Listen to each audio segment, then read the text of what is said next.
하늘이신 아버지, 이렇게 중요한 말씀을 수록하여 주셔서 마지막 시대에 사는 저희들에게 어떻게 증인되기 위해서 준비되는지 말씀해 주시고 가르쳐 주셔서 감사합니다.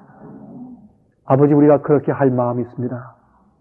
불친절하고 동정심이 적고 냉정하고 이기심 많은 저희를 불쌍히 여기사 주여, 우리 마음을 주 앞에 내어놓사오니 주님의 성령의 은혜로 천사의 도움으로 저희를 다시 꼴지어 주셔서 사람들이 예수님을 보았을 때 느끼는 감정이 저희를 보았을 때도 느껴질 수 있게 저희를 변화시켜 주시옵소서.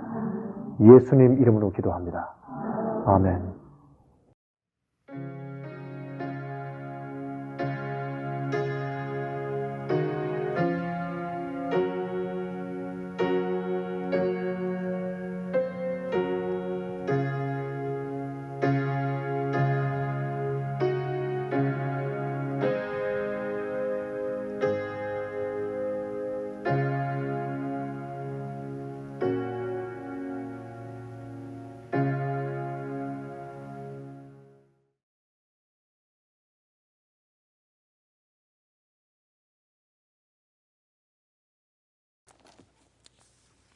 여러분, 이번 주에 진화론을 믿는 과학자들에게 깜짝 놀랄 만한 사건이 발견되었다고 이렇게 이제 보고를 했습니다.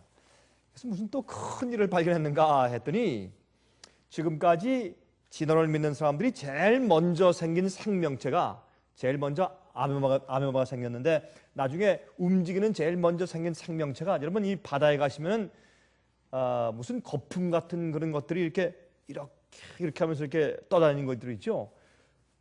그걸 뭐라고 합니까? 말미잘이라고 합니까? 하여튼 그런 종류의 어떤 그 안에 내장은 또 보이지 않고 투명한 어떤 그런 것들이 제일 먼저 생겨난 생명체다 그렇게 믿어왔는데 요즘 발견한 것은 그거보다 좀 더 복잡하고 안에 내장도 있고 기가 막힌 그런 어떤 이 시스템을 갖추고 있는 그런 생명체가 이렇게 움직이는 안에 아무것도 없는 것이 아니라 내장이 있는 그것이 제일 먼저 형성된 생명체였다라는 것이 발견됐다는 것입니다. 이게 참 안타까운데 난 또 뭘 가지고 또 그런다고.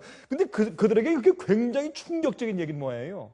그건 굉장한 이 점프니까 아니 이렇게 조직이 이 올간이 잘 돼 있고 조직이 잘 돼 있고 질서가 있는 이런 것이 제일 처음에 생겼단 말이야. 이게 어떻게 된 것이야? 이렇게 된 것입니다. 하나님이 없는 사람들에겐 그렇게 허황된 생각을 하는 것입니다.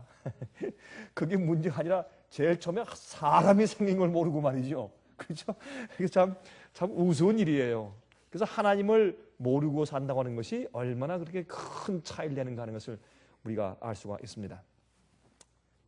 하나님께서 세상을 창조하실 때 6일 동안 창조하셨다. 그렇게 하신 것은 무슨 뜻입니까? 하루에 24시간. 하루가 24시간인 하루가 엿새 6일 동안 세상을 창조하셨다. 그 뜻입니다. 그러니까 우리가 믿고 있는 하나님은 얼마나 능력이 있고, 예? 얼마나 질서가 있으며 얼마나 조직적이시고 디자인이 기가 막히시고 계획적이시고 그런 하나님을 우리가 믿고 있느냐 말입니다. 하나님께서 우리 인간을 구원하실 때도 범죄한 인간들을 나중에 전부 다 주님께서 역사를 다 하셔서 나중에는 이 천사들이 이 땅에서 주님이시여, 더 이상 우리가 역사할 곳이 없습니다. 더 이상 우리가 마음의 역사할 어떤 하나의 더 이상 인간이 없습니다. 우리가 전부 다 일을 다 이루었으니까 주님이시여, 낫을 들어서, 이한 낫을 들어서 추수를 시작하십시오. 그렇게 할 때 주님께서 이제 추수하시는 모습을 우리가 요한계시록에서 보는 것입니다. 하나님께서 언제 이 지구를 끝마치시는 줄 아십니까?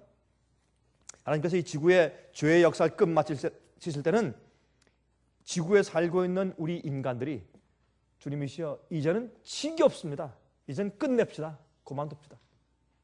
이제는 정말 이래서는 안 되겠습니다. 너무너무 지겨워서 주님 빨리 끝냅시다. 그때 아 그래? 그럼 다 됐나? 자, 끝내자. 이렇게 하실 것입니다. 그래서 마지막 시대, 이 성경에 나오는 마지막 시대 장면은 그렇게 지긋지긋한 것입니다. 경제적으로, 예?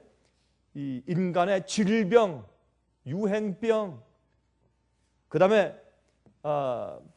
정치적으로 전쟁, 재앙들, 뭐 증오, 교만, 이기심, 도덕의 타락, 이런 모든 것들이 너무너무 도에 달해서 사람들이 지겨워서 빨리 끝냅시다.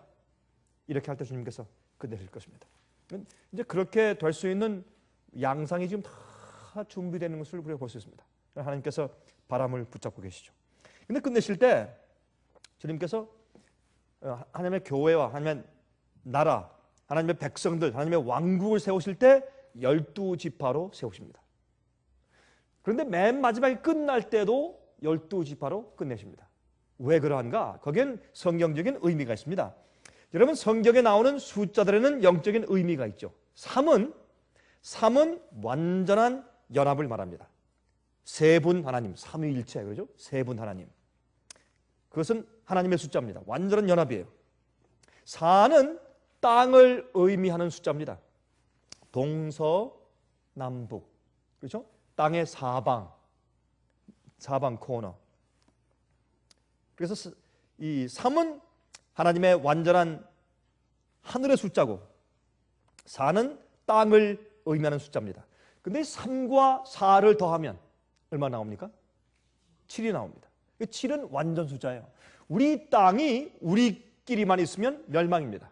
아무 의미가 없습니다. 그러나 우리가 하늘에 계신 하나님을 받아들일 때 그때 어떤 일이 생깁니까? 그것은 7이라는 완전 숫자가 생기는 것입니다. 완전 숫자가 생깁니다. 그래서 밑에 변이 네 변인데 사각형인데 그 위에 삼각형을 입방형 삼각형을 올려놓으면 무슨 모습이 됩니까? 피라밋이 되죠. 그래서 이 교회에서 자꾸 피라밋 표현만 하는 것입니다. 원래 이것은 성경의 숫자였습니다. 그렇죠? 4에다가 삼각형을 딱 올려놓으면 피라밋 아닙니까? 그래서 7은 완전 숫자입니다. 하나님과 이 땅의 사람들이 합치면 더 이상 모자랄 것이 없습니다. 완전한 것입니다. 그런데 12는 무엇입니까?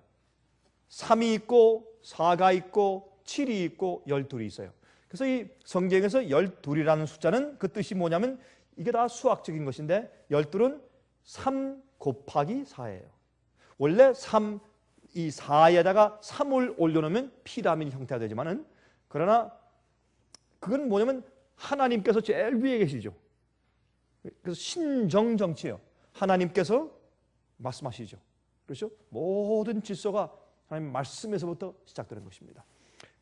그런데 이 3을 4로 곱하면 12가 됩니다.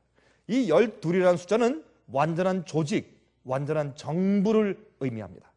여러분, 입방형 사각형을 우리 만들려면 무엇이 필요합니까? 12개의 면이 있어야 돼요. 12개의 줄이 있어야 입방형 사각형이 됩니다. 그렇죠?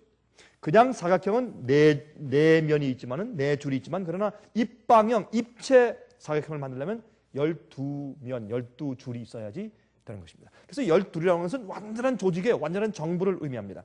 그래서 이 야곱의 아들들이 몇 명이요? 12명. 이건 다 의미가 있습니다. 그래서 이 하나님께서 아브라함을 택하시고 한 나라를 세우시고 땅을 약속했어요. 제가 이번에 워싱턴 DC에 가서 제가 집회를 하는데, 거기 이제 우리 한국 분들을 위해서 집회하고 또 미국 분들을 위해서 집회를 했는데, 미국 분들을 이제 미국 사람들을 모아놓고 집회를 하는데, 한참 집회를 하고서 쉬는 시간에 한 사람이 저한테 쫓아오더니, 패스터 康, 제가 할 얘기가 있습니다. 그래서 무엇입니까? 아십니까? 하나님께서는 항상 당신의 백성들에게, 당신의 교회에게 땅을 약속했습니다. 그렇죠. 옛날에 그랬죠. 아브라함에게 땅을 약속했습니다. 가나안 땅, 또 이스라엘, 나중에 이스라엘도 했죠. 거룩한 땅. 그렇죠? 마지막에도 하나님께서 새 예루살렘 성전이 스가랴서 14장 보면 감람산 위에 내려오고 거기 전부 다 물러가고 큰 평야가 되어서 그 위에 내려앉고, 이렇게 땅을 약속했다. 이거 사실이죠, 땅을. 그래서 마지막 시대에도 주님 백성들에게 여자의 참된 남은 무리, 참된 마지막 교회에도 하나님께서 땅을 약속했대요. 가만히 보니까 이 사람이 또 이상한 얘기를 하고 있어요. 처음엔 좀 잘 나가는 것들이 또 삼통으로 빠져요. 그래서 무슨 땅입니까? 그러면 어떤 실제 나라, 실제 지역, 영토를 말하는 것입니까? 그렇대요. 우리 얘기 그만합시다. 그만하고 내가 조금 좀 쉬고 물을 마셔야 또 다음 강의라니까 조금 그만합시다. 제가 말을 끊었어요. 세상에 뭐 이런저런 생각들은 자유니까. 그렇죠? 우리가 남들이 우리에서 오해하죠. 오늘도 제가 오늘 하죠. 이번 주도 누가 저한테 전화해서 목사님 누가 아무개가 이러한 얘기를 합니다. 그래서 제가 그랬어요. 그래요? 생각하는 건 자유니까. 그렇죠? 그 자유니까 그건 막을 수가 없어요. 자기 마음대로 생각하는 거죠. 그렇죠? 또 어떤 분이 저한테 전화해서 그랬어요. 목사님 이번에 설교 듣고 제가 감동을 많이 받았습니다. 근데 그 얘기를 들으면 어떤 사람들은 목사님만 그 문제, 목사님만 진리를 가지고 있고 다른 사람은 다 모른다고 혹시 오해하지 않을까요? 저랬어요. 생각하는 건 자유니까. 생각하는 건 자유니까. 자기는 마음대로 생각해도 좋습니다. 그건 자유니까. 예수님도 항상 비난받고 오해받으셨는데 우리 인간들이 하물며 그거 당연한 거죠. 그거 걱정하면 구데기 무서워 뭐 못 담느냐? 장 못 담느냐? 그러죠. 그러니까 말하면 이 미국 사람도 좀 이상한 생각하고 있어요. 이제 그만합시다. 이 세상에 말이죠. 참 진리를 가지고 자기 마음대로 풀어서 마음대로 하는 사람들이 많아요. 근데 그런 사람들 보면요. 오류를 믿거나 조금 삐뚤어져서 극단이나 광신적으로 믿는 사람들 보면 이건 틀림없는 얘기예요. 그렇게 극단과 광신적으로 믿는 사람들 보면요. 그 사람들 신앙생활 말고 성경을 이해하는 거 말고 그 사람 개인 생활이나 가정 생활 딱 보면 그 사람 극단이에요. 틀림없어요. 그 사람은 극단적이고 좀 치우쳐 있고 좀 광신적이에요. 뭔가 좀 이상해요. 그런 사람들이 생각이 원래 좀 삐뚤어져 있으니까 믿는 것도 좀 삐뚤게 믿는 거예요. 균형이 없어요. 성경은 여기에 마지막 교회가 어떤 땅, 눈에 보이는 땅을 주님께서 약속했다 그런 말씀이 없어요. 옛날 이스라엘 나라를 세우시기 위해서 아브라함에게 땅을 약속하셨죠. 이젠 주님께서 그것을 영적인 이스라엘 백성들로 옮기신 겁니다. 그 모든 특권과 약속을 눈에 보이지 않는 교회가 연결되어 있어요. 성령을 통해서 각 세상에 각 곳에 흩어져 있어요. 이 백성들이 어떻게 해요? 영적인 이스라엘 백성들이요. 실제 땅이 오는가? 앞으로 새하늘과 새 땅이 와요. 그 전까지는 우리에게 지금 이 땅을 약속한 것이 아닙니다. 그래서 아브라함도 어떻게 해요? 그가 하늘에 있는 이 땅을 아니라 하늘에 있는 본향, 하늘에서 다가올 그 성을 바라보았습니다. 그렇게 히브리서 11장을 말씀하고 있는 것입니다. 어쨌든 아브라함에게 이제 아들을 주셨죠. 그렇죠? 이삭을 주셨어요. 이스마엘 아니고 이삭을. 그렇죠? 또 이삭은 야곱을 통해서, 에서가 아니라 야곱을 통해서 남은 무리가 계속해서 이제 이렇게 좁아져 가죠. 근데 이 야곱이 12아들을 낳습니다. 12아들이 이스라엘의 12지파가 되었습니다. 12 또 제자, 사도들, 또 24장로, 12의 배니까 24장로, 또 제사장들의 24반차, 자기의 순서를 따라서 섬기는 24반차, 또 새 예루살렘의 12대문, 12기초석. 그래서 12이라는 숫자는 중요합니다. 근데 이 12 곱하기 12라면 144. 거기다 1000을 곱하면 14만 4천. 그렇죠? 그래서 하나님의 영적인 12지파인데 옛날 이스라엘 지파가 아니라 영적인 주의 참백성 12지파인데 이스라엘 지파인데 누굴 통해서? 12사도의 가르침을 통해서 생긴 많은 무리, 천은 많다는 뜻이니까 많은 무리가 14만 4천이라는 그런 이제 뜻이 되겠죠. 자, 우리 요한계시록 7장 1절부터 4절까지 좀 보도록 하겠습니다. 요한계시록 7장 1절부터 4절입니다. 이 일 후에 내가 내 천사가 땅 내 모퉁이에 선 것을 보니 땅의 사방에 바람을 붙잡아 바람으로 하여금 땅에나 바다에나 각종 나무에 불지 못하게 하더라. 아, 주님께서 마지막 시대에 바람을 붙잡아요. 바람이 특별히 무엇입니까? 전쟁의 전쟁. 큰 전쟁을 붙잡습니다.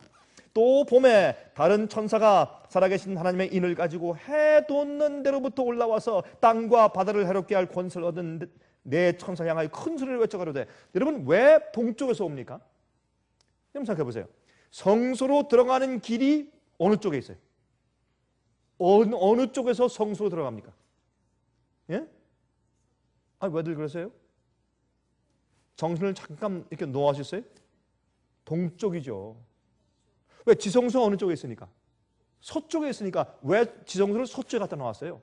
서쪽을 향해서 가야지 동쪽을 향해서 가면 태양 숭배하고 바알 숭배하는 것처럼 오해될까 봐 주님께서 지성소, 함께 계신 셰키나 영광 있는 지성소를 서쪽에 갖다 놓으셨잖아요. 그 방향이. 그러니까 이 밖에서부터 지성소를 향해서, 성소를 향해서, 성소뜰을 향해서 들어갈 때 동쪽 문에서 들어가는 것이에요. 그리고 성소로 들어가는 길은 동쪽 문밖에 없어요. 솔로몬 성전에서는 너무 크니까 들어가려고 하기 위해서 한쪽 문만 만들어 놓으면 굉장히 번거로우니까 북문, 서문 같은 것을 만들어 놓았지만은, 그러나 여러 개의 문을 만들어 놓았지만 실제 성소와 지성소로 가는 문은 동쪽 길밖에 없어요. 동쪽 문을 통해서만 들어가는 것이에요. 옛날에 지성성소가 그랬지 않습니까? 그리고 예수님께서 성전을 떠나서 주님께서 거들하고 그 사랑의 은혜로 그냥 그들에게 갔을 때 그들이 마치 암벽처럼 암벽에 파도가 와서 철썩 정말 부딪히고 또 철썩 부딪히고 다시 튕겨오듯이 그들이 그렇게 완악하게 거절했을 때 주님께서 할 수 없이 어떻게 해요? 그 예루살렘 성전에서 나오셔서 어느 문으로 나갔어요? 동쪽 문으로 나갔어요. 앞으로 예수께서 이 땅에 오실 때 어디서 오십니까? 해 뜨는 곳인 동쪽에서부터 오시는 것이에요. 이 지구가 볼 때 해 뜨는 곳 방향으로 오세요. 그래서 해가 번개가 동쪽에서 서쪽으로 번쩍임 같이 예수께서 임하신다고 이렇게 성경은 말씀하고 있는 거죠. 동쪽에서 오세요. 그래서 인치는 천사도 어떻게 해요? 해 돋는 데서 동쪽에서부터 온다고 이렇게 상징적으로 설명되었어요. 하나님께서 오시는 쪽에서. 그런데 우리가 우리 하나님의 종들의 이마에 인치기까지 땅이나 바다나 나무나 해하지 말라 하더라. 그러면 여기 땅이나 바다나 나무는 우리 인간들이 우리가 먹는 음식을 얻는 곳이에요. 땅에서, 바다에서, 나무 열매에서. 그렇죠? 앞으로 우리가 먹고 사는 일이 엄청나게 힘들 것입니다. 그래서 여기 뭐라 그랬습니까? 여기에 붙잡아라. 아직 내 종들의 이마에 인치지 않았다. 붙잡아라. 은혜의 시간을 베풀어 주시는 주님의 은혜가 얼마나 감사한지 모르겠습니다. 늘 정말 마음속에 느끼고 살아야 될 것이에요. 우리 그것을 알고. 여러분, 요즘에 경제적으로 굉장히 어렵죠? 미국 정부는 말이죠. 지금 한 사람 앞에 뭐 600불씩 지금 돈을 돌려준다 그러죠? 참, 미국 역사에 또 이런 일도 다 있어요. 그냥 거저 돈을 줘요.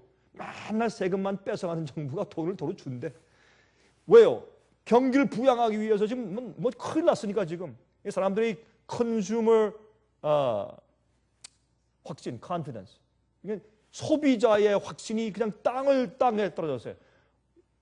오늘도 아침에 보니까 이 GE, General Electric, 제너럴 일렉트릭은요, 이 보고할 때, 회사가 보고할 때 한 번도 손해 났다, 뭐 수익이 떨어졌다 이런 보고가 있은 적이 없는 곳이에요. 제일 힘 있는 그 미국에 있는 그 회사 가운데 하나가 GE예요. GE, 제너럴 일렉트릭.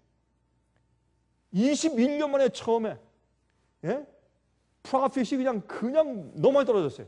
사람들이 깜짝 놀랐어요. 이런 일이 다 했는가? 그러니까 걱정 없다. 조금 있으면 곧 풀린다. 이렇게 이제 난리를 했는데 3일 전에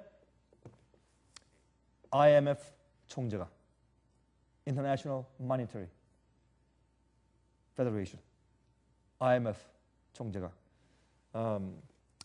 지금 미국은 굉장한 경기 침체 속에 들어갔고 앞으로 점점 더 깊어질 것이며 이것이 얼마나 오래 갈지 우리가 알 길이 없습니다. 라고 솔직히 고백을 했어요. 그것이 먼저 며칠 전에 The Independent 신문이라는 영국 신문에 나왔어요. 영국 신문에 앞으로 2008년도 여름만 되면 2008년도 8월 달 여름이 되면은 미국에서 국민 가운데서 푸드스탬프에 의존해서 살 수밖에 없는 사람들 숫자가 2,800만 명이 될 것이다. 이건 너무나 큰 숫자예요. 그게 영국 신문에 나왔어요. 미국에서는 괜찮습니다. 이제 곧 이제 바닥을 쳤으니 곧 다시 올라갑니다. 그런데 IMF 총재가 솔직히 말해버렸어요. 그러니까 할 수 없이 버냉키 페더럴 리저브의 체어맨이 미국의 우리 페더럴 리저브의 체어맨이 미국은 리세션에 깊이 들어갔는데 이것이 얼마나 오래 갈지 우리가 알 길이 없습니다. 라고 솔직히 어저께 고백을 했어요. 여러분 그런데 재미있는 것은 요즘에 제가 스탁마켓을 보니까 요즘에 또 문제는 음식값이 올라가. 음식값이. 지금요 쌀값이 올라가고 음식값이 올라가고 콩 이런 게 이제 음식값이 올라가는데 그러니까 이런 수입해서 의존하고 살고 있는 나라들이 지금 큰 문제가 생겼어요. 음식값이 올라가니까. 여러분 가스값 올라간다. 차 안 타고 걸어다니면 될 거 아니에요. 자전거 타고 다니면 될 거 아니에요. 죽지는 않아요. 음식에 문제가 생기면 이건 보통 문제가 아니에요. 그래서 여기 보면 성경에 사방바람을 붙잡는 이유가 왜 붙잡아요? 사방바람 큰 전쟁 나고 재난이 오고 재앙이 내리면 우리가 먹고 사는 데 문제가 생겨요. 그때는 거룩한 천사가 우리에게 인침받은 사람들에게 주님께서 보호해서 그들을 먹여 살리고 보호치 않으시면 우리가 살 길이 없어요. 굉장히 어려운 때가 와요. 사람들이 지겨워서 좀 빨리 끝냅시다. 그럴 때가 와요. 이 세상이.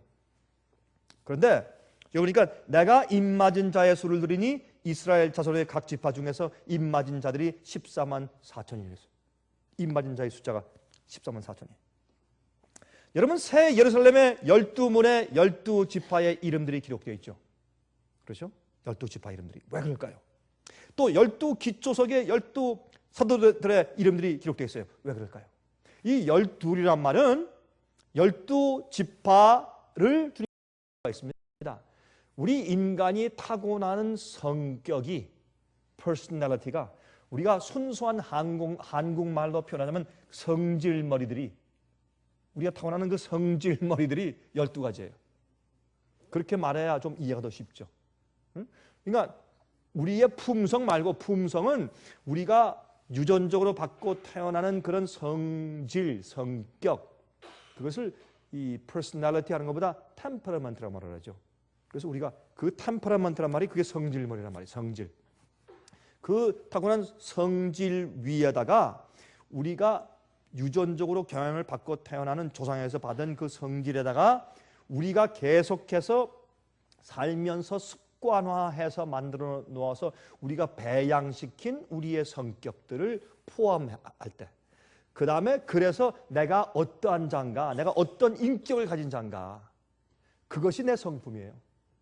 내가 어떤 생각을 하고 내가 어떤 감정을 가지느냐 남이 나에게 못되게 해올 때 내가 어떤 생각을 가지고 어떤 감정을 가지게 되느냐 그게 내 성품이에요.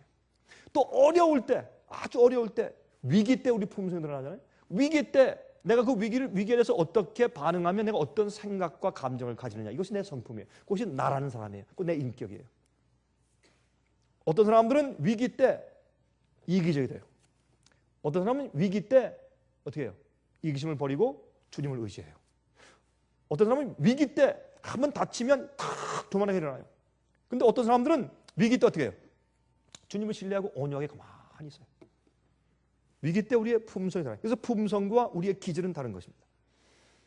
그래서 이 12가지 종류의 기질들이 있어요. 이 사람들 마음 가운데. 그래서 12사도는 뭐냐면 하나님께서 12가지 다른 종류의 사람들을 각각 다 골라내어서 너희들이 어떤 성질 머리를 가지고 태어나든지 너희의 개성이 어떻든지 간에 나는 복음의 능력과 내 십자가의 피의 보혈로 내가 너희들을 사서 불러들여서 너희를 변화시키고 용서하고 또한 너희를 거듭나게 해서 나는 의로운 사람들도 만들 수가 있다 라는 것을 보이시기 위해서 12지파를 택하신 겁니다. 그것이 12지파입니다. 우리가 어떤 사람이든지 인간의 타고난 개성과 성질이 12가지인데 어떠한 종류의 사람이든지 간에 내가 좀 어떻게 해요? 영어로 timid, 좀 뭔가 아주 분명하지 않는 성질이 있다든지 급하든지 느리든지 정열적이든지 아니면 조금 수줍든지 간에 어떤 성질을 타고났든지 간에 주님께서 택하셔서 복음으로 그를 변화시켜서 의롭고 온전하게 만들 수가 있다라는 것을 보여주기 위해서 주님께서 12지파를 만드신 것입니다. 사탄은 우리를 비난하는 자입니다. 고소하는 자입니다. 그러나 하나님께서는 우리를 신뢰하세요. 우리의 타고난 성질에서 하나님의 품성을 일궈내십니다. 일궈낸다. 그 말이 한국말에서 좋은 말이죠. 무엇을 일궈내세요. 우리 악함에서 선을 일궈내서 주님께서 주님의 능력으로. 하나님께서는 욥을 의롭다 그랬어요. 그러니까 마귀는 어떻게 했어요? 그렇지 않습니다. 주님이시여. 내가 그 사람한테 시련을 좀 주고 어려움을 주게 해보십시오. 금방 주님을 부인할 것입니다. 한번 해볼까요? 그래, 정의 그럼 해봐라. 그렇게 했죠. 마귀는 어떻게 해요? 괴롭히는 자예요. 비난하고 고소하는 자입니다. 그러나 주님께서는 우리를 어떻게 해요? 신뢰하십니다. 그리고 우리에게 시련을 허락하시는데 그 시련을 통해서 우리의 약점들이 드러나고 우리 그것을 보완하고 우리 씻고 온전해질 수 있는 기회를 주님께서 주시는 겁니다. 위기는 하나님의 기회예요. 위기는 하나님의 기회입니다. 자, 그래서 이 12지파 이야기는 말이죠. 12지파 이야기는 주님께서 어떠한 자라도 취하셔서 복음으로 변화시켜서 영생을 얻게 만드실 수가 있으시다는 사실을 보여주시는 이야기입니다. 하나님의 은혜의 기적 이야기가 바로 12지파 이야기죠. 그런데 창세기 49장에 야곱이 자기 12아들들을 불러 모아놓고 축복 기도하는 중에 그들의 성격과 장래에 대해서 예언해 줍니다. 이 12가지 성격 속에 여러분과 저의 성격이 다 들어있어요. 그렇죠? 그러니까 새 예루살렘 성에 들어갈 때 12지파 이름들이 12대문의 12지파 이름들이 기록되어 있어요. 그럼 우리는 내가 타고난 그 성질에 따라서 그 문으로 통과해 들어갈 것이에요. 우리가 밖에 나가서 뭐 새 하늘과 새 땅에서 우리 같이 놀고 여행 다니고 밭도 갈고 다 이렇게 하다가 새 예루살렘 성전 안에 들어갈 때는 어떻게 해요?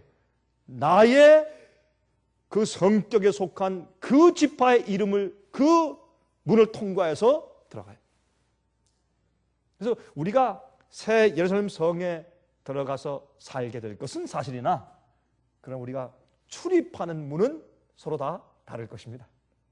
출입하는 문은 다 다를 것입니다. 자, 그런데 창세기 49장 보십시오.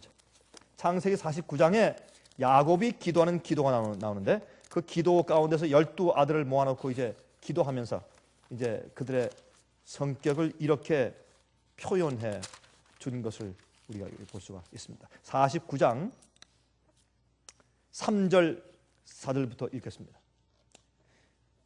루벤아, 너는 내 장자요 나의 능력이요 나의 기력의 시작이라. 위광이 초등하고 권능이 탁월하다마는 물의 끓음 같았은즉 너는 탁월치 못하리니 내가 아비의 침상에 올라 더럽혔으므로다. 그가 내 침상에 올랐어도다. 여러분, 이 장자 이 루벤은 레아의 아들이죠. 레아의 첫 아들인데 루벤은 아주 준수하고 멋있게 생겼고 그리고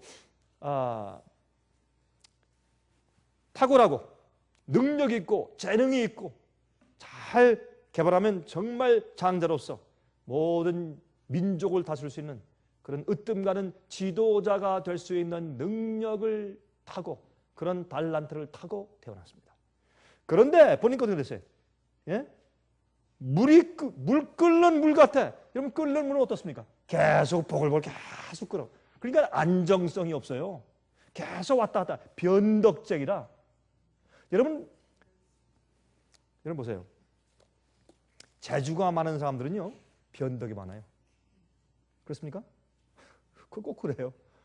루벤 같은 사람들은 달란트를 많이 타고난 사람들은 변덕쟁이에요. 음악가 변덕쟁이에요. 미술가 변덕쟁이에요. 문학가 변덕쟁이에요. 그거 왜 그래요? 음악 잘하고 그림 잘하는 사람들 들으면 참 기분 나쁘시겠다. 근데 제가 그런 뜻이 아니라 무슨 뜻이냐면 아주 감정이 예민하고 정열적이기 때문에 그 감정이 어떻게 해요? 자주 흔들리거든. 그러니까 어떻게 해요? 이 자기의 의지와 자기 이성이 딱 붙잡고 탁 서는 그것보다는 감정에 자주 치우친단 말이에요. 감정에 치우치니까 어떻게 해요? 야곱의 첩이었던 비라를과 관계를 했어요. 그래서 어떻게 해요? 아버지에게 아주 못할 짓을 했어요. 여기에. 그래서 안정되지 못하고 변덕스러운 이제 그런 자입니다. 그래서 크게 범죄했던 그런 자였습니다. 그러므로 이 루벤은 그 타고난 재주와 달란트 때문에 능력 있고 아주 우수한 자가 될 수 있었던 사람이 그렇게 되지 못한 성격을 가진 자예요. 루벤. 시몬과 레위 5절부터 7절. 시몬과 레위는 형제요. 그들의 칼은 잔해하는 기계로다. 칼잡이. 내 호나 그들의 모의에 상관하지 말지어다. 딱 한 번 당하죠? 그러면 용서 못하는 사람. 한 번 당하면 꼭 하고 딱 언제 호시탐탐 기회를 노리다가 기회 있으면 딱 한 번 한 대 마주치는 사람. 복수심이 강한 사람. 그렇죠? 그의 칼은 죽이는 기계예요. 내 영광아 그들의 집회에 참여하지 말지어다. 그들이 그 분노대로 사람을 죽이고 그 혈기대로 소의 발목 힘줄을 끊었음이로다. 그 노염이 혹독하니 저주를 받을 것이요 분기가 맹렬하니 저주를 받을 것이라. 내가 그들을 야곱 중에서 나누며 이스라엘 중에서 흩트리로다. 이것이 어떻게 해요? 시몬과 레위의 성격이요. 여러분 가운데 혹시 이런 성격이 있는 분이 계십니까? 용서하기가 쉽지 않은 사람들. 그러나 이런 사람들은 일편단심이요. 이런 사람들이 한번 충성하면 변치 않아. 루벤은 변해. 근데 시몬과 레위 같은 사람들은요, 딱 똑바로 길만 들이고 충성하기만 하면 끝까지 가는 사람이에요. 그러나 쉽게 우리가 볼 때 좀 무서운 사람이에요. 그런 사람들 있죠? 그런 성격 있는 사람들 있죠? 예, 레위와 시몬이요. 그런데 나중에 어떻게 해요? 레위의 후손들이 시내산에서 모세가 10계명을 받고 있을 동안에 그 이스라엘 백성들이 시내산에서 금송아지 반역에 다 빠졌을 때 그때 참여치 않고 신청에 섰던 사람들이 누구예요? 레위 사람들이. 주님께서 어떻게 레위 사람들을 택해서 장자들이 다 제사장의 역할을 했어야 할 텐데 레위 사람들을 장자들이 다 반역했으니까 레위 족속을 택해서 성소에 일하는 사람들과 제사장 지파를 주님께서 삼으셨죠. 그래서 회개했어요. 회개했을 때 충성된 주님의 종들이 된 것을 볼 수 있습니다. 그다음에 유다는 8절부터 12절. 유다야 너는 내 형제의 찬송이 될지라. 유다의 성격이 제일 좋은 거 어떻게 가만히 보니까 내 손이 내 원수의 목을 잡을 것이요 내 아비의 아들들이 내 앞에 절하리로다. 유다는 사자 새끼로다. 내 아들아 너는 움킨 것을 찢고 올라갔도다. 그의 엎드리고 웅크림이 수사자 같고 암사자 같으니 누가 그를 범할 수 있으랴. 아주 이 기계가 있고 위엄이 있고 지도력이 있고 충성심이 있고 이种귀족의 성격이 가진 사람이에요. 홀이 유다를 떠나지 아니하며 치리자의 지팡이가 그 발사에서 떠나지 아니하기를 실로가 오기까지. 실로가 누구입니까? 구세주 메시아 예수께서 오시기까지 미치리니 그에게 모든 백성이 복종하리로다. 다시 말해서 지도자감이에요. 이 성질이 지도자감이에요. 그의 나귀를 포도나무에 매며 그 암나귀 새끼를 아름다운 포도나무에 맬 것이며 또 그 옷을 포도주에 빨며 그 복장을 포도즙에 빨리로다. 그 눈은 포도주로 인하여 붉겠고 그 이는 우유로 인하여 희리로다. 이 모든 말씀이 예수님의 메시아에 오실 것에 또한 왕족에 대한 표현이고 또 왕족의 삶에 대한 표현들을 여기 있는 것을 볼 수 있어요. 여러분 요셉의 형제들이 요셉을 갖다가 죽이려고 했을 때 그때 죽이지 말자고 호소해서 그 노예로 팔게 한 사람이 누구예요? 유다였어요. 그렇죠? 유다였어요. 유다가 또 나중에 어떻게 됐습니까? 남방 유다. 북방 이스라엘이 10지파가 배도했을 때 그래도 남방 유다로 예루살렘에 붙어 있어서 반역을 반대한 그 족속이 유다 족속과 베냐민 족속이죠. 유다 족속이었습니다. 또 예수님의 조상이고 나중에 유다 족속을 통해서 왕족이 나왔죠. 다윗이 유다 족속, 다윗부터 계속해서 솔로몬 계속해서 이제 왕족이 나온 것을 우리가 알 수 있습니다. 그다음에 스불론은 13절이에요. 스불론은 해변에 거하리니 그곳은 배 매는 해변이라 그 지경이 시돈까지로다. 이건 뭐냐면 마음 가운데 여행을 가고 싶어요. 방랑벽이 마음 가운데 있어요. 근데 어떻게 해요? 약간 성격이 적극적이 못하기 때문에 마음은 원이나 못해. 용기가 없어. 그렇지만 소극적, 여행을 원하지만 소극적, 해변에 거하고 있지만 나가고 싶으면 나가지 못해. 예? 그리고 소극적이에요, 사람이. 그러나 그곳에 오는 해변의 항구에 오는 자들을 다 품에 안아주는 항구 같은 자요. 예? 근데 밖에 나가서 막 설치고 그런 사람들은요, 사람들을 잘 다독거리고 보다듬는 그런 성격이 적을 수가 있어요. 그런데 어떻게 해요? 그냥 조용히 소극적이면 남아있는 사람들은 뭘 잘해요? 조용한 사람들은 남이 오면 조용히 다독거리고서 이렇게 품에 안아줄 수 있는 성질이 있어요. 서로 다 다른 것이에요. 이사갈 14절 15절 이사갈은 양의 우리 사이에 꿇어앉은 건장한 나귀로다. 그는 쉴 곳을 보고 좋게 여기며 토지를 보고 아름답게 여기고 어깨를 내려 짐을 메고 앞지 아래서 섬기리로다. 여러분, 이사갈은 일꾼. 참 이 사람은요 일꾼이에요. 어디 가나 일을 잘해. 불평 없고 일 잘하고 항상 남의 밑에서 남을 봉사하고 그렇게 일하는데 만족한 마음을 가지고 사는 성격의 소유자예요. 참 이런 사람들은 사회가 필요한 사람이죠. 그런데 이 사람은 지도자는 아니에요. 그러나 아주 일을 잘하는 사람이에요. 그 양의 우리 사이에 꿇어앉는 건장한 나귀예요. 항상 짐을 져 남에게 봉사하는 그런 사람이에요. 참 좋은 성격이죠. 단 16절 17절 단은 이스라엘 한 지파같이 그 백성을 심판하리로다. 단은 길의 뱀이요 첩경의 독사리로다. 말굽을 물어서 그 탄자로 뒤로 넘어지게 하리로다. 뒤에서 탁 물어뜯는 사람. 그렇죠? 여러분 그런 사람이 있습니까? 어떻게 해서든지 가만히 보고 남을 뒤에서 무는 사람. 그래서 모함하고, 그렇죠? 비난하고 남을 내려뜨리고 하는 그런 성격. 그런 성격의 사람이 단이에요. 그래서 여러분 계시록 7장을 보면 14만 4천에 대해서 설명하는, 그들이 각 지파에서 12,000명씩 나온다고 해서 12지파가 있지 않습니까? 그 영적인 12지파인데 그 지파 가운데 단 지파가 빠져 있죠. 뭐예요? 그 단 지파는 바로 이런 성격이기 때문에 그런 성격의 사람은 절대로 하늘 가지 못합니다. 단 지파는 거기에서 빠져 있어요. 계시록 7장에 빠져 있어요. 삼손이 단지파입니다. 삼손이. 그래서 그 백성을 한 지파같이 그 백성을 심판하리로다 하는 지도자가 그 속에서 나오는데 삼손 같은 자가 나오긴 나왔어요. 갓지파 19절 갓은 군대의 반격을 받으나 도리어 그 뒤를 추격하리로다. 이 사람은 남을 공격하는 사람은 아닌데 맞으면 반드시 자기도 가서 한번 때리는 사람이에요. 갓지파예요. 갓. 이 사람은 이는 이, 눈은 눈.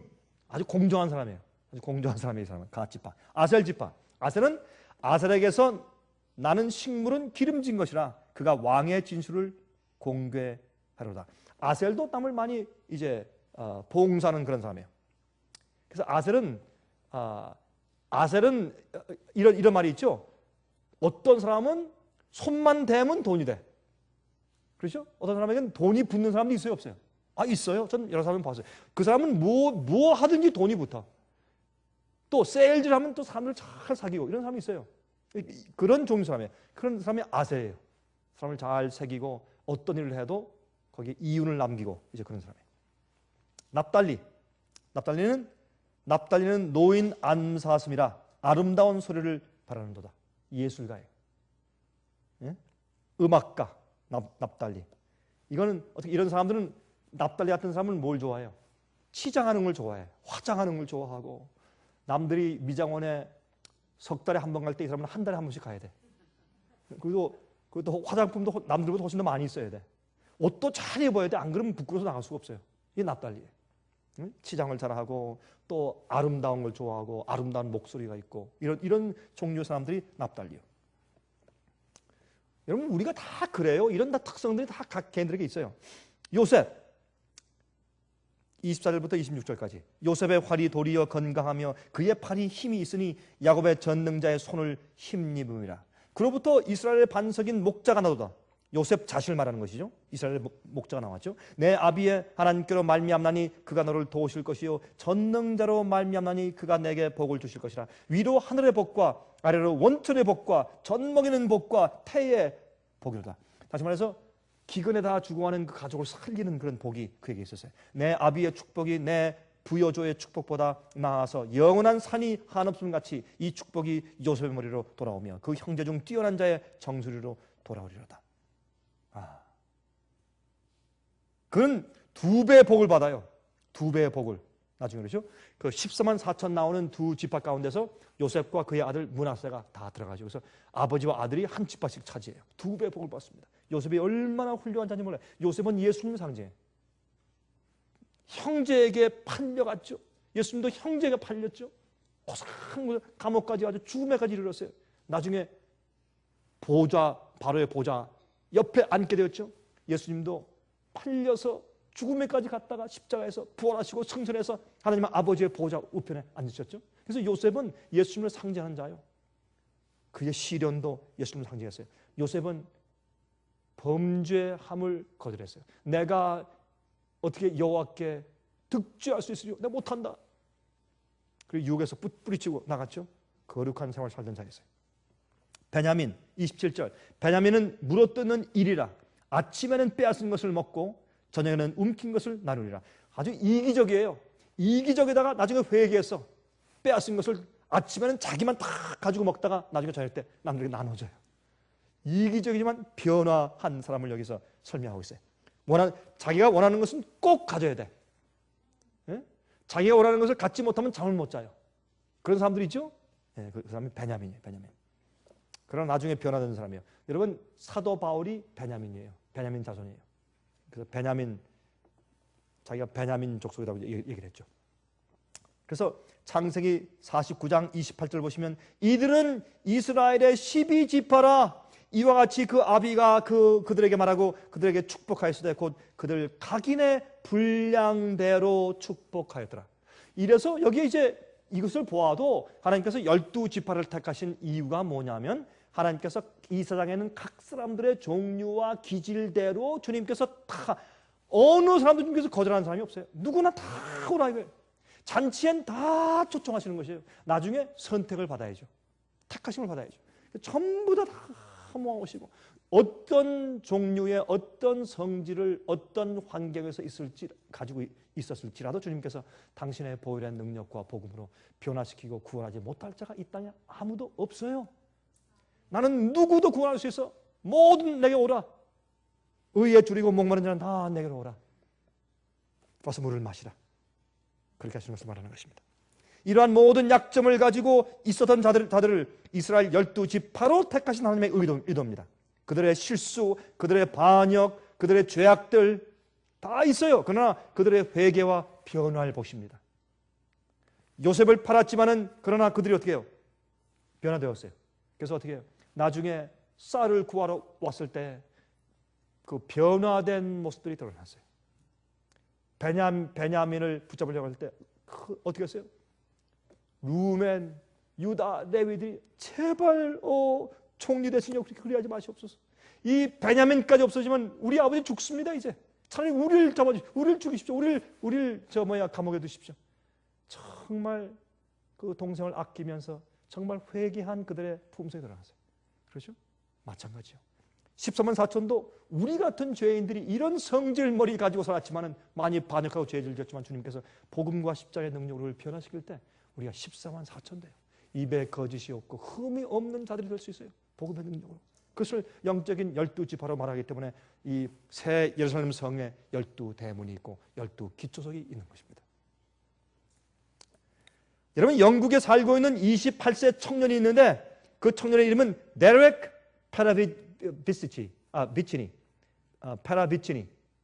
이 데렉 파라비치니라는 그런 28세 영국의 청년이 있는데 런던에 있는데 이 청년은 태어날 때 premature baby.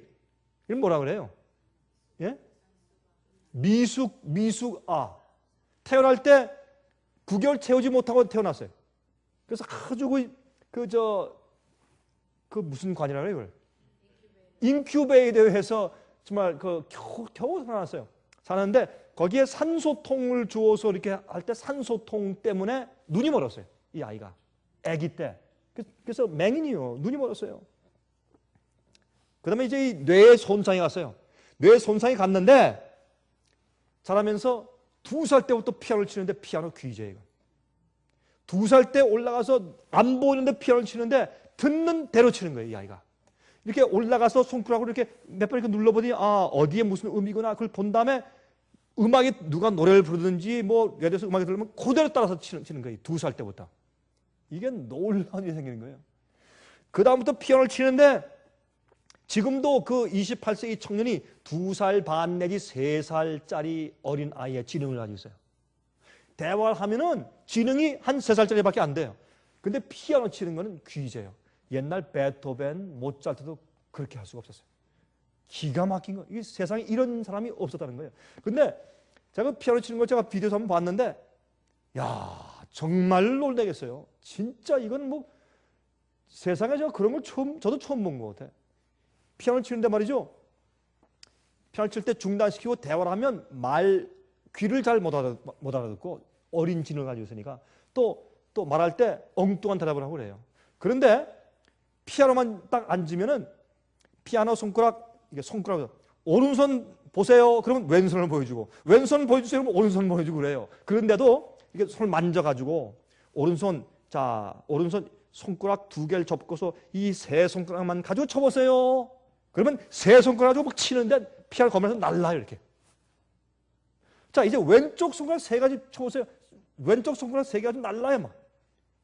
자 그리고 이제는 베토벤의 이제 교향곡에 나오는 콘체르토를 갖다 이 베토벤의 피아노 콘체르토를 갖다가 모차르트의 향수를 쳐보세요. 그러면 금방 그게 듣고 베토벤의 피아노 콘체르토가 치면서 말이죠. 치는 그 모양이 따란따란 하는 게 꼭 모차르트라 또. 갑자기 베토벤 노래를 가지고 모차르트로 바꿔가지고 막 치는 거예요. 똑같은 노래, 그 음악인데.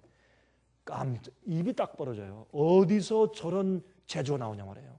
이 아이가 지능이 이상해지고 이 앞을 못 보게 되면서부터 그 속에 잠재해 있는 우리 두뇌에 잠재해 있는 어마어마한 재주가 그냥 드러나 버린 거예요. 다른 건 못하는데 그거는 그래서 어떤 사람이 와가지고 옆에서 피아노를 치면 딱 듣고 그 사람 맡아서 이중주를 해줘요. 딱 들으면 자기가 지어가지고 이중주를 해주는데 기가 막혀요. 그러니까 모든 것은 귀로 듣고 그냥 치는 거예요. 제가 이 말씀을 왜 말씀드리냐? 여러분과 저는 창조받을 때 우리에게 그런 재주가 있어요. 우리의 두뇌는요, 약 한 15%밖에 사용을 안 해요. 우리 두뇌는 지금. 우리가 하늘에 올라가면요, 우리 두뇌가 100% 사용하면 어마어마할까요? 우리가 이 세상에 사는 거 이건요, 돼지 우리에 사는 거예요. 인간 사는 게 아니라고. 우리 이 땅에 태어나 사는 것은 진리 발견하고 하나님 발견해서 기회를 얻어가지고 영생 얻을 기회 받는 거. 그거밖에 목적이 없어요. 그것만 딱 받으면 우리가 하늘에 올라가 살 때, 산과 살 때 우리의 능력이 무궁무진한 것이요. 어마어마한 것이요. 우리가 배우는 그 능력, 우리의 재주, 그냥 피아노 이거 치고서 무슨 피아노 콘체르토 한다, 피아노 콘서트 한다, 그다음에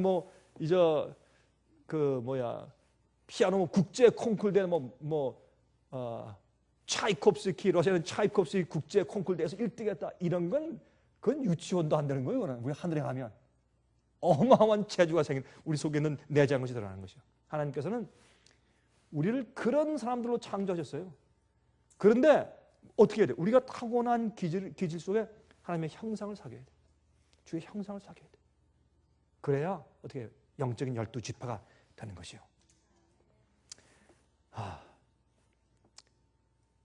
여러분 계시록 21장 21절 보시면 이런 말씀 있죠. 그 새 예루살렘 성에 12대문이 있는데 그 12문은 12진주니 문마다 한 진주요. 이게 무슨 말이에요? 그 큰 문이 하나가 전부 다 한 진주로 되어 있단 말이에요. 진주는 요만하잖아요. 여러분 이번에 우리가 워싱턴 DC 갔다 왔지만 거기 가서 스미소니안 박물관에 들어가면 거기에 세상에서 제일 큰 진주라고 자랑하는 것이 있어요. 흑진주 큰 걸 보여주고 그래. 근데 보면 요만해. 그래도 뭐 아무리 크다 그래도 요만해요. 그래서 제 안가는 왜 이런 계시를 제가 알고 있으니까 뭐 그거 가지고 무슨 뭐 세상에 제일 큰 진주라고. 저는 아무것도 없으면서 마음은 부자라. 보면 아무 이거 가지고 무슨 보고 싶은 마음도 없어요. 제가 한번 보고 그만 누가 와서 세상에 제일 큰 진주가 있으니 가서 좀 봅시다. 그거 보아서 뭐해? 나 진짜 우주에서 제일 큰 진주 볼 텐데 앞으로. 그렇죠? 근데 이 진주가 얼마나 큰지. 근데 진주는 말이에요. 왜 진주문이냐? 이게 다 상징이거든요. 영적인 상징인데 진주는 우리가 어디서 캡니까? 조개에서, 진주 조개. 그렇죠? 근데 이 바다 밑에 있는데 그 진주 조개가 진주를 이제 만드는 것은 모래가 들어가서 알이니까 이 진주의 조개살이 알이니까 계속 거기 이제 그 케라틴이라는 그 액을 이렇게 자꾸 이렇게 둘러싼다고 그렇게 생각했는데 그게 아니라 나중에 연구 보니까 그게 아니라 조개살을 먹기 위해서 조그만 벌레들이 들어간대요. 바닷속에서. 벌레가 들어간 거예요. 벌레가 들어가서 자꾸 먹으니까 아프잖아요. 아프니까 조개는 손과 발이 없지 않습니까? 이거 어떻게 해요? 적군과 싸울 때 유일한 길은 뭐냐? 자기 속에서 케라틴이라는 액을 분출하는 것이에요. 케라틴을 분출해내가지고 밖에서 들어온 적을 갖다 감싸요. 싸가지고 적의 무덤을 만들어요. 그 진주는 뭐냐? 침입한 원수의 무덤이 진주예요. 그게 얼마나 좋은 영적인 상징이란 말이에요. 우리의 품성은 뭐예요? 계속 위기와 위험과 시련과 마귀의 공격과 비난과 이런 원수가 들어오고 내 속에 있는 원수 아니요? 죄의 본성이 원수 아니에요. 이렇게 막 충동이 올라오고 밖에서 마귀가 쳐들어올 때 그것을 어떻게 해요? 내 속에 있는 케라틴 액을 던져서 그걸 감싸고 아름답게 해서 굳힌 것이 뭐예요? 진주인데 우리 진주 같은 우리 품성이거든요. 그런 품성을 가진 사람만 하늘에 들어가요. 근데 그 케라틴은 이 조개들이 무엇에 쓰는 것인가? 이 케라틴을 쓰는 것은 이 조개가 이 겉에 조개가 반질반질하고 아주 반짝반짝하고 아주 예쁘잖아요. 조개 그 껍질이 그것을 만들기 위한 것이 케라틴이에요. 그래서 근데 원수가 들어와서 원수와 싸워야 되니까 겉의 모양의 그 케라틴을 쓸 수가 없어요. 그래서 진주 조개잡이들은 말이죠. 바닷속에 들어가서 이 조개를 캐올 때 겉이 매끈하고 예쁜 것들은 안 캐와. 왜? 그거는 어떻게 해요? 밖에 다 써버렸어. 안에 쓸 새가 없었어요. 그렇죠? 그러니까 겉에는 투박하고 울퉁불퉁하고 매끈하지 못한 그런 조개를 파서 와야 그 안에 보면 진주가 있어요. 왜? 겉에 포장하고 단장할 그 힘을 어디에 썼어요? 속에 있는 품성을 만드는 데 썼어요. 돈 버는 데 쓰고 남들과 경쟁해서 높이 올라가기 위해서 윤기 나기 위해서 쓴 것이 아니라 내 속에 있는 예수의 품성을 위해 썼어요. 죄를 승리하는 일에 썼어요. 그래서 아름다운 진주의 품성이 되는 것입니다. 그런 자들만이 앞으로 진주 성문으로 들어갈 것이요. 그런 자들이 12지파입니다. 12지파입니다. 주님께서 14만 4천 부르실 때 우리 다 같이 그 자리에 있게 되시기를 간절히 바랍니다. 하늘에 계신 우리 아버지, 우리를 신뢰해 주시고 불러주시고 연단하여 주심을 감사합니다. 주님이시여, 우리가 주님의 능력을 믿고 복음을 믿습니다. 주님의 은혜의 파워를 믿습니다. 저를 변화시키시고 승리케 하셔서 주님의 영적인 12지파 속에 속하게 하시고, 주여, 우리의 위기는 주님의 기회의 원이 우리 속에 들어온 모든 원수 같은 것들이 죄의 요소가 아름다운 주님의 품성으로 변화함 받게 해주시옵소서. 매일 성령의 은혜를 베푸시사 우리가 주님께서 예비하신 그 거룩한 성에 들어가기까지 저희를 꼴지어 주시옵소서.